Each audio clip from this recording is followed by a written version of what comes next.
Hello and welcome to another episode of Breath Talks. And today we're going to be focusing on the mystical, because the mystical is a latter part of breathwork sessions. When we surrender to the breath, we can enter a mystical state. And so it is with great honor that I am joined by Professor Arthur Versluis, who is one of the world's leading esoteric scholars. And Arthur has journeyed into the mysteries, and it's for this reason I've invited him to speak with us today. So weaving into the theme of the mystical, we both share a love for the island of Samothraki in the northern Aegean.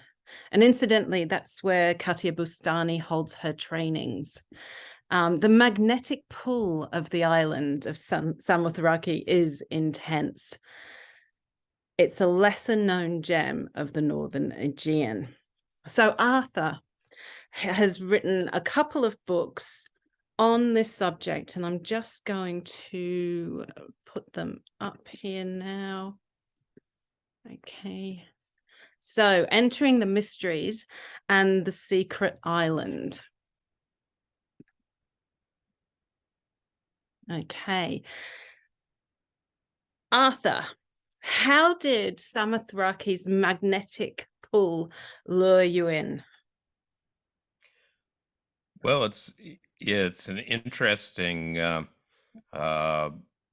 fact that for years I've been going to finding myself on different islands investigating their mysteries, and that includes, of course, the British Isles, but also others. And so The Secret Island is a book about islands. It's a book about secrets or mysteries of different places around the world. And so it includes chapters on Hawaii and Taiwan, and also kind of islands understood metaphorically. So, for example, Montenegro has a chapter, and Montenegro was an island in the sense that it held off the invading armies of the Islamic Caliphate for centuries.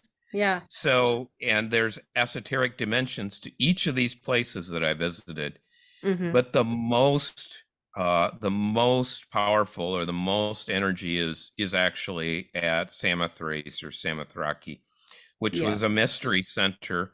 It was the center for mystery celebrations of the mysteries, and later a temple complex, which lasted for a very long time and was very famous in the Greek and then later in the Roman world. And so I went on a trip to Greece years ago for a conference and felt presence is there. I felt the presence of the ancients.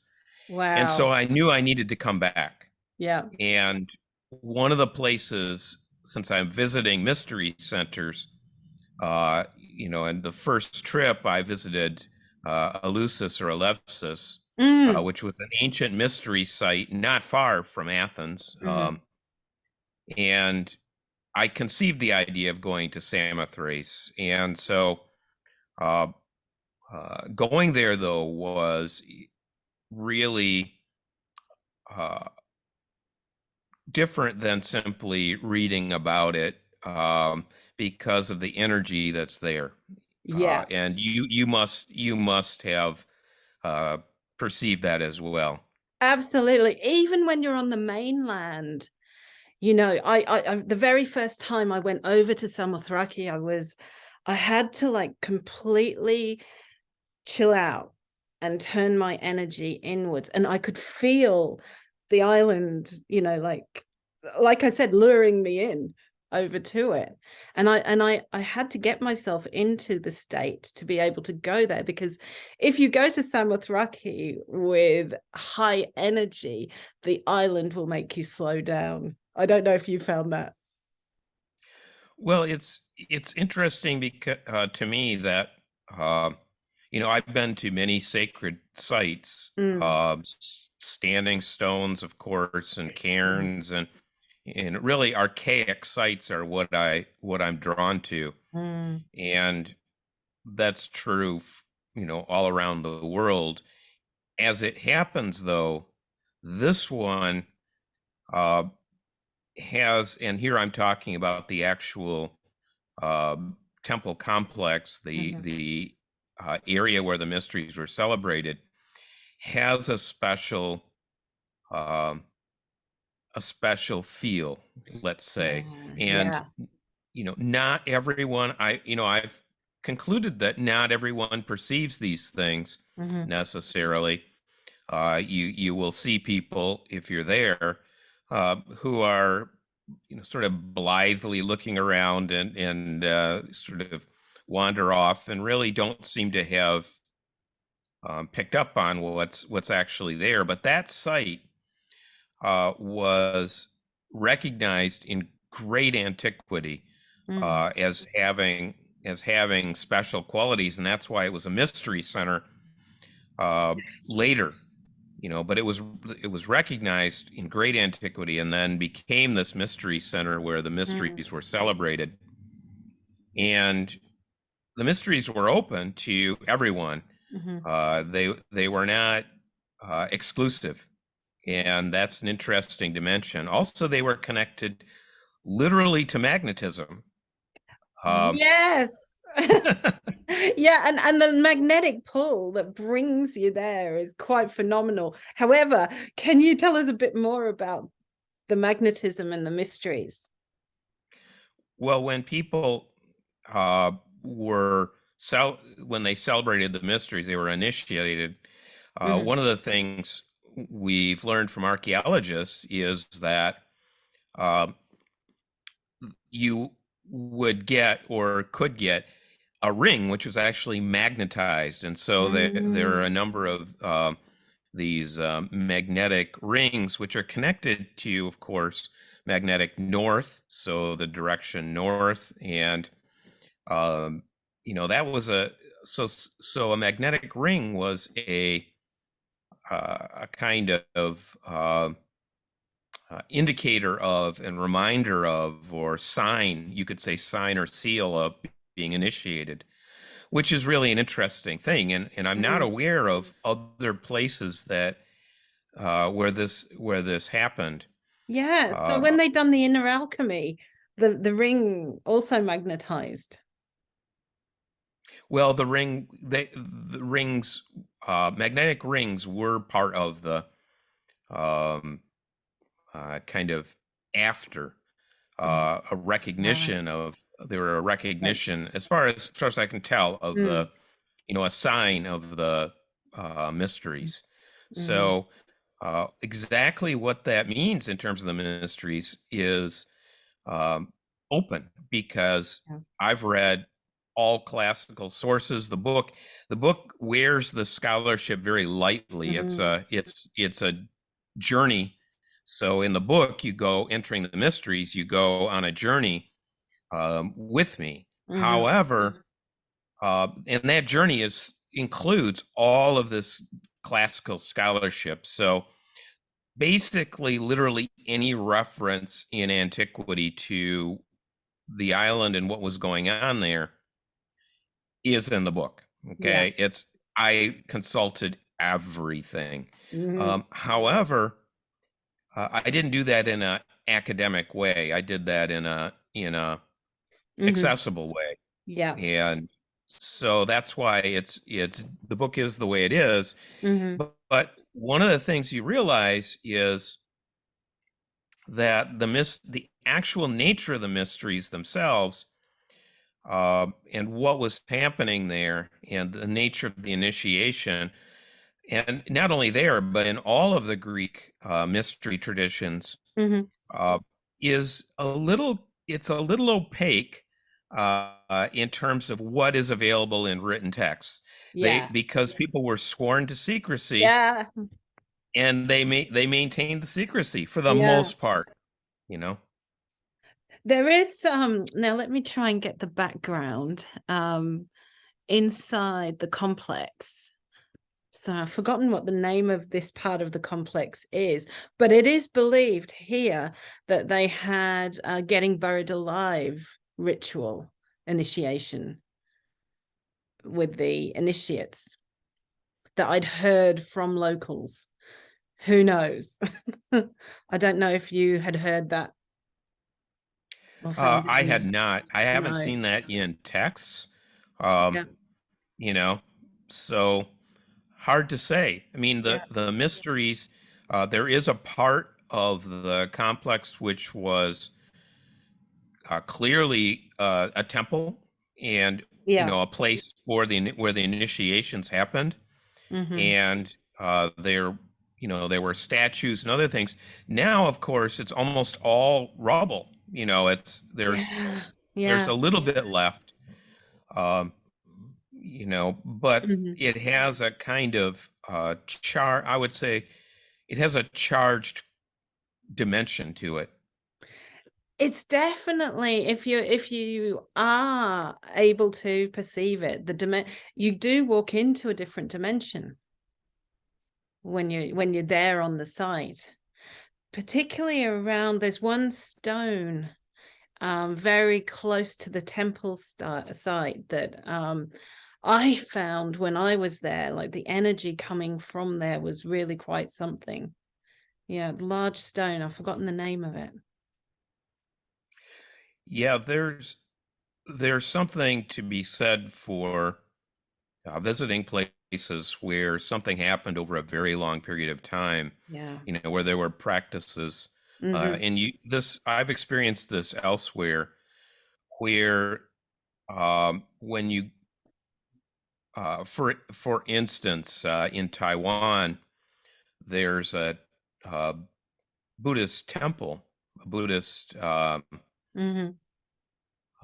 site, which is um, you can tell when you're there that that there's been um, you know practice going on there for quite an intense way, and reverence, Yeah. a sense of people's you could say collective reverence, Mm-hmm.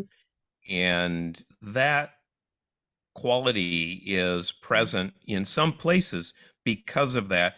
And a mystery center is unusual, Mm-hmm. or um, maybe even unique in having the uh, the celebrations that lasted over centuries there, Mm-hmm. right? So uh,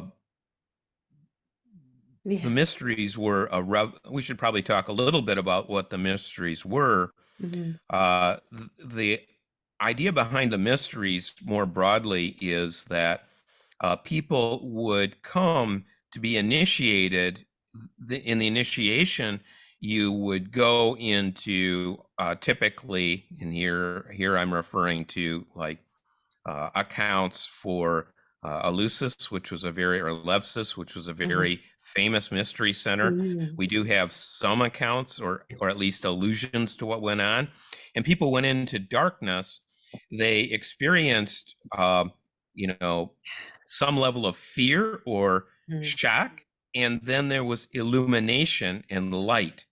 And the light was the underlying idea, and this is in archaeological um, uh, remains that we have Mm-hmm. there, and also testified to, and for example, uh, graves and other places, tablets, that people were initiated through into the light, which was the afterlife.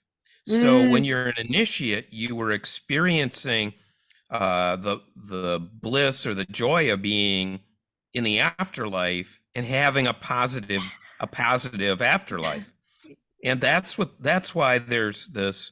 Now that was happening over and over at Samothraki, and then Mm. some of these other mystery centers. So you can expect that there would be some Yeah. um, sort of, you could say, leftovers of that. So Yeah. that's Well, Absolutely. I I mean, wanted it's to that mention what the mysteries were. the death and the rebirth is the major focus. And by going into the darkness and facing your fears, one of the Templar initiation sites in Portugal literally is, they call it the rebirthing canal, where they had to go through there in pitch black, not know, where the walls were or anything, and come out the other side. So yeah, I dare say even this structure here might have been that, going into the darkness, and your pineal gland, the crystals in the pineal gland getting activated, and your inner light coming out, Yeah, possibly. you see that also with cairns, and Yeah. uh, there are a number of cairns that I've been to where a cairn is uh, on top, typically on top of a hill or a Mhm. mountain, a high point. Mm. It has the vast view when you come out a channel. It's very similar to what you're talking about Yeah. because you go through a channel which is very narrow. Only one can go through it, Mm. Mm. typically, and then there are chambers inside. So I can think of one. I think it's at Loft Crew where Crew. um, Yeah. where there's three chambers, and it's you go into a chamber, and when you come out, um, there's a particular it's coming out in a particular directional orientation into the light. And Mm. so it is again Yeah. this kind of symbolism of birth, you know incubation and rebirth and being reborn. Yeah, that's probably a better way of saying it. Incubation rather than, maybe death of the ego, of fear within the ego. But yeah, incubation's a better word. Well, I was thinking of that for the Yeah. cairn, Yeah. in terms of the mysteries. Death and rebirth is the Mm. classic way to describe it, and Yeah. symbolic death, and then being reborn. That's the religious Yeah. symbolism that is there in all of the mysteries, including the Christian ones, which Mm. people don't really Yeah. think of Christianity as a mystery tradition, and it's not for a lot of people, but it still retains words like mysteries. Yeah. And So, and you've done a lot of research in that area of early Christian mysticism, haven't you? yeah, Christian mysticism is, um, very, very much akin to what we're talking about, actually. Hmm. The thing is, most people are unfamiliar with it and they've never heard of it, because uh, there's this kind of historical tension within the tradition. And you see that with Samothraki, where there is a history, once Christianity became um, confessional Christianity became dominant, it was in tension with, let's say, or not totally a fan of the ancient Yeah. mysteries.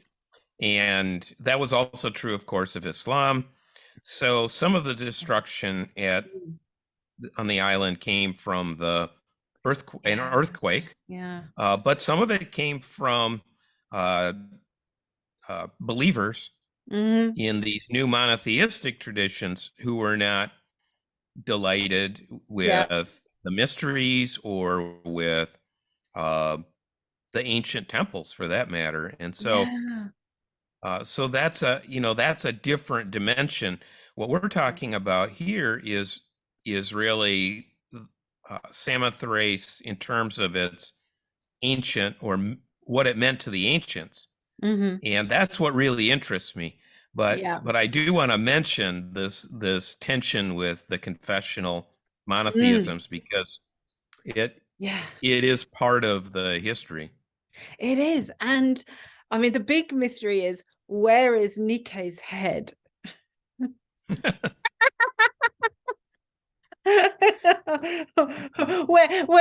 When she was desecrated, where did her head go? Well, yeah, it's a, uh, I don't want to dwell on the historical destruction, but I do want to mention it. And, Mhm, there are other kind of apocryphal or historical details we could go into in that regard, also in terms of the island. But really, what mhm, I would concentrate on is, primarily, and what the book is about, is penetrating into what it was really about. What is the energy? What is the nature mhm, of the place? And, without doubt, Greece in general, but um, that island in particular was a sacred place mm. for reasons. There's Yeah, reasons why it uh, is just a remarkable place, you yeah, know. And when you see it in the distance from the mainland, you yeah, see that it has its own weather system. yeah, That there are clouds that are directly over only it, yeah. And and apparently it had a glow back in the day, because it's alleged that there were lots of gemstones up the top of the mountain there, and from the mainland it glowed.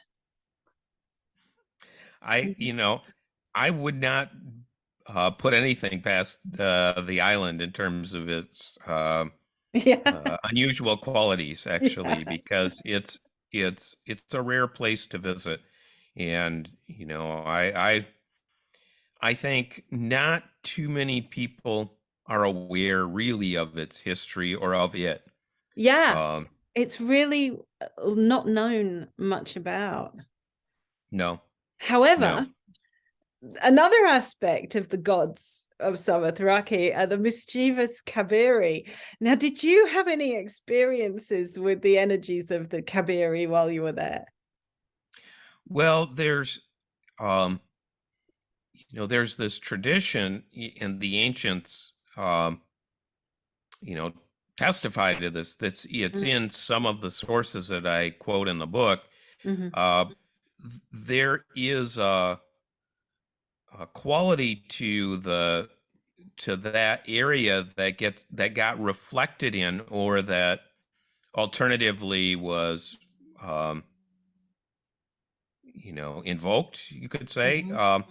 And so when you came into the harbor, there were two statues.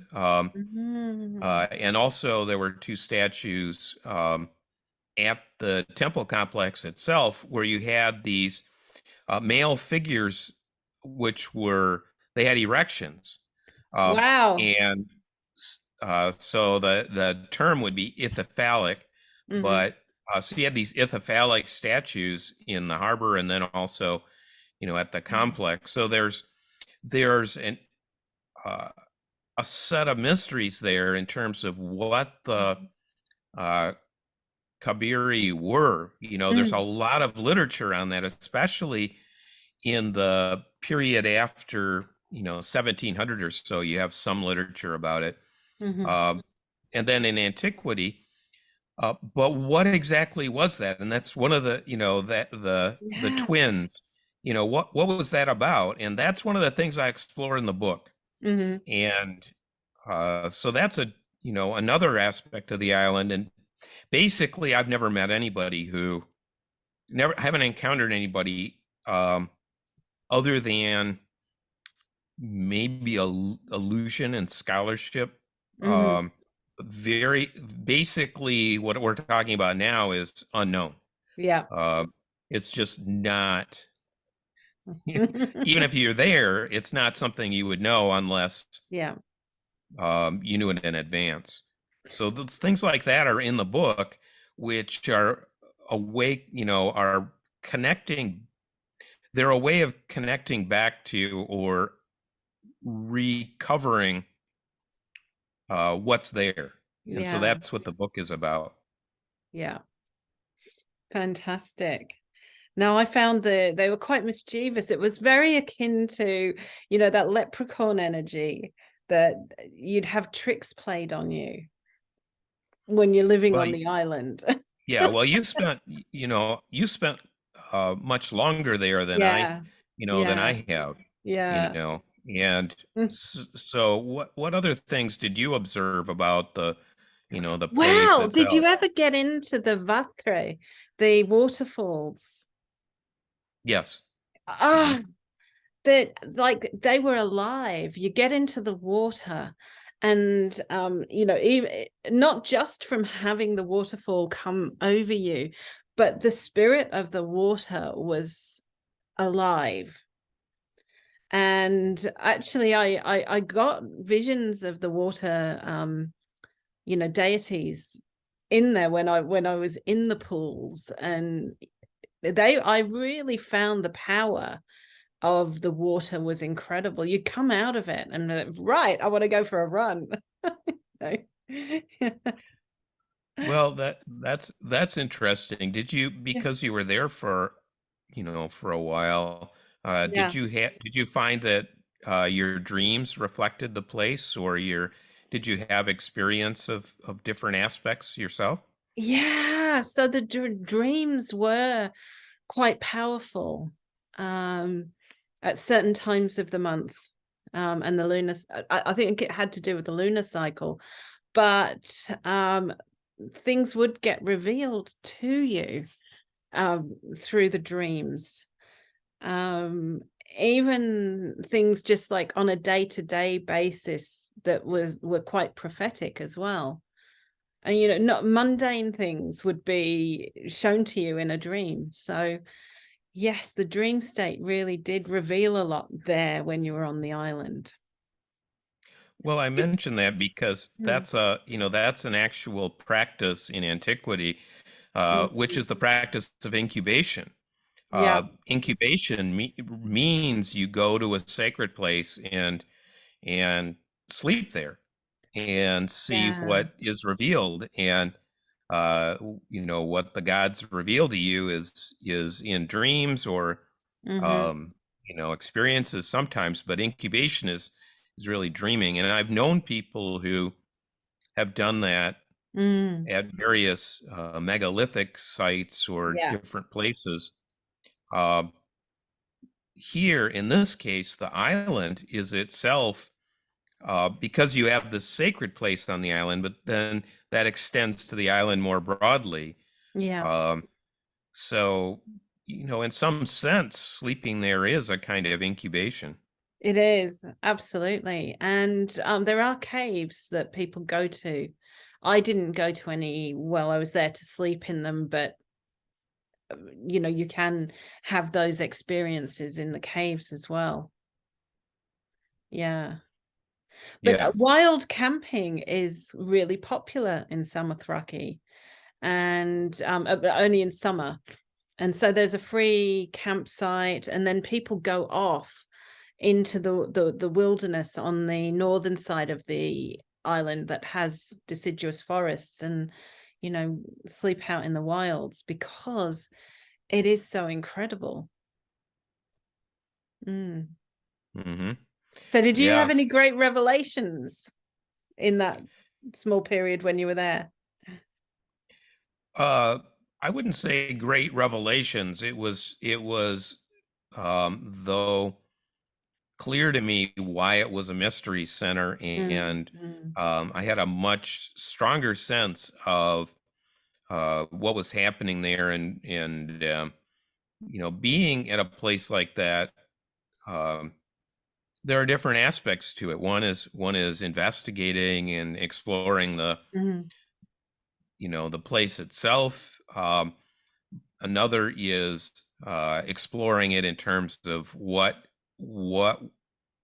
records we have of it, mm, and then others are the kinds of things that you were mm, just alluding to, where it's not necessarily that there's a great visionary experience or something. mm, It's that uh, you begin to perceive the place in terms of itself and Mm. what's there, and the dimensions that it has that Mhm. you can't experience in any other way. Yeah, yeah, You know. absolutely. Actually, one thing that my friend Katia said to me, you really have to be careful what you wish for when you're on Samothraki, because it's pretty instantaneous when you Hmm. really want something. When you put it out there, it Hmm. arrives. And it was Hmm. so true.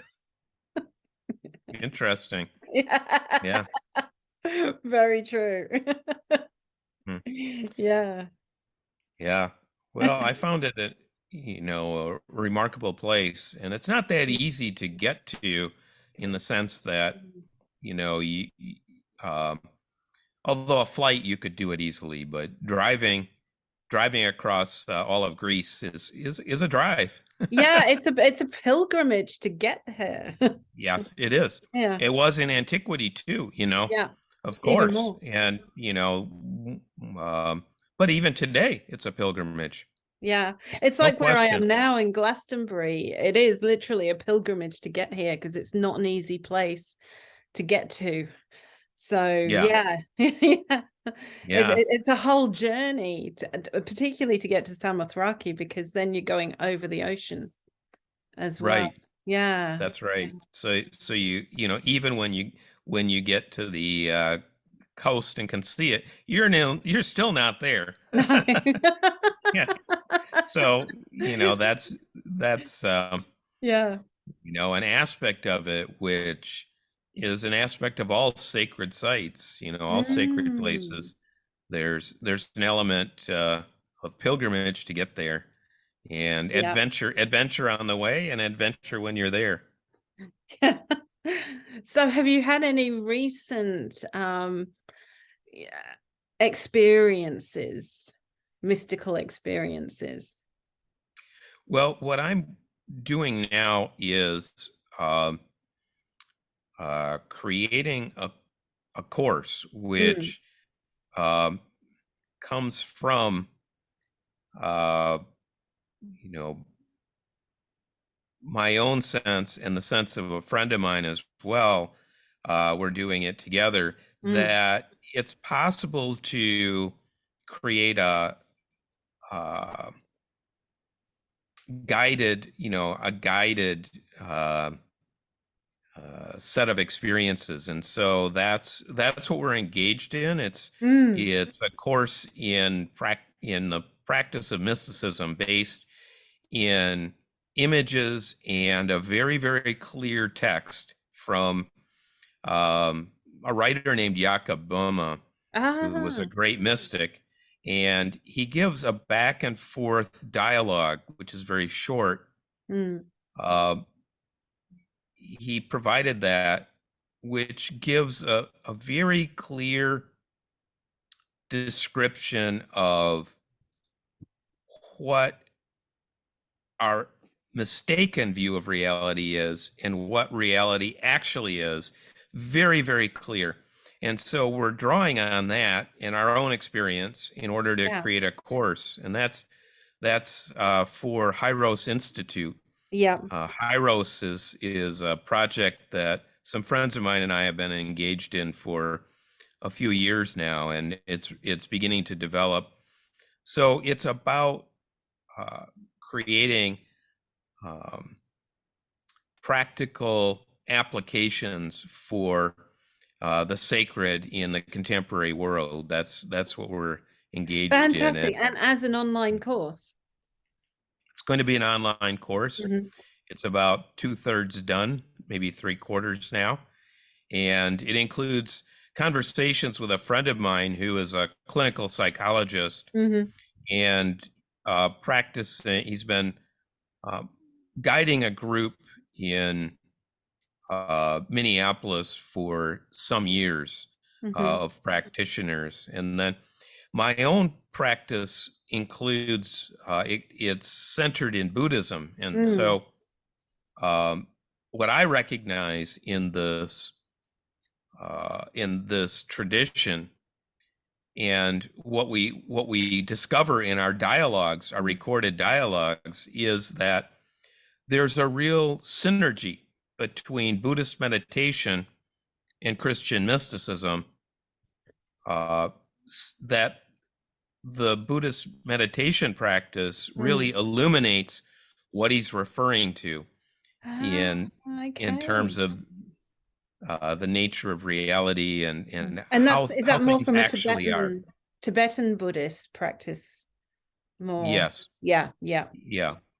Primarily, I'm coming from a tradition called Mahamudra, Okay. which means it translates to the Great Seal, among other ways of translating. But it's a meditation tradition, and Yeah. that directly helps to clarify what's going on in the Christian tradition. The two are Yeah. synergetic. So we're going to share that, and so I thought I'd mention it in Yeah. answer to your question. Mm. Uh, because I recognize very clearly in the text things that I've encountered elsewhere, and so that's And why. and mysticism is wonderful to read about, but even more important is to actually experience it. And Well, the question is, what do we mean by mysticism? Because people have different different yeah, terms, and yeah. what I'm referring to here is fairly specific, which is um, there is there are descriptions of the nature of reality, or the nature of our uh, own mind, you could say, which are very clear, and have to do with transcendence and transcendence of subject-object dualism. And you find this Yeah. in the Christian tradition, and a lot of my books have dealt with this, including one called Platonic Mysticism. Okay. So experience of the transcendence of self, or the transcendence of subject-object dualism, is what I'm talking about. And that's something that ultimately perhaps can only be alluded to, but Yeah. still it's that's what mysticism is. Yeah. Transcendence of the self. Yeah. Yes. Yeah. Yeah. And there are Exactly. other aspects to that, but Yeah. that's the essence. Yeah. So Yeah. Yeah. Exactly. Wow. Well, thank you so much for joining us today. It's been an absolute pleasure and really interesting. well, thank you. So, Thank you for the conversation. I've enjoyed it. and so just to let everybody know, the website for Hyros is Hieros.institute. So it's .institute. Hieros. The word means sacred in Greek. So Very apt. Hieros.institute. Yeah. Yeah. Fantastic. Okay. Thank you very much, Arthur.